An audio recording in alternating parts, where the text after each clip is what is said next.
You know, when you think of India, you probably think of, well, a lot of people, a booming population, right? But something really strange is happening. Its growth is actually slowing down. And here's the twist. What if the solution to one massive problem ends up creating an even bigger one? Let's get into it. This is India's population paradox. So let's start with this question. Is a shrinking population always good news? I mean, we hear it all the time, right? Fewer people is a clear win for the planet, win for resources. It just seems like a good thing. But is it really that simple? Is a country with fewer and fewer young people automatically on the right track? Let's really dig into that.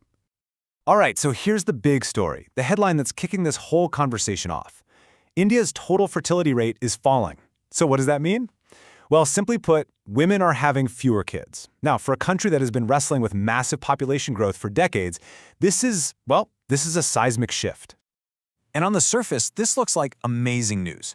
For decades, this was the goal, right?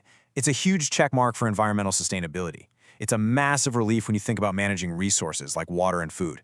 It really seems like a clear success story in population control. But you knew there was a but coming, didn't you? Yeah, that simple, happy story, it's not the whole picture, not even close. Because there is a major catch hidden just beneath the surface of all this good news. So here's the catch. It's like two giant forces pushing in opposite directions. On one hand, you've got the fertility rate dropping, so fewer babies are being born. But on the other hand, life expectancy is shooting up. People are living way longer, healthier lives than ever before.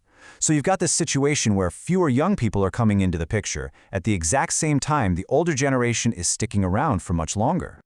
And when you smash those two trends together, what do you get? You get a challenge that will probably define India's entire future, a rapidly aging population. The country's whole demographic pyramid, it's starting to flip upside down. And this isn't some far-off prediction we're talking about. Nope, it's happening right now. Okay, so you might be thinking, what's the big deal? What's the actual risk here? I mean, people living longer, that sounds fantastic, right? And it is. But this is the very heart of the paradox. The real risk is what this huge demographic shift does to a country's economic engine. To really get this, we have to talk about something called the demographic dividend. Think of it like a country's golden window of opportunity.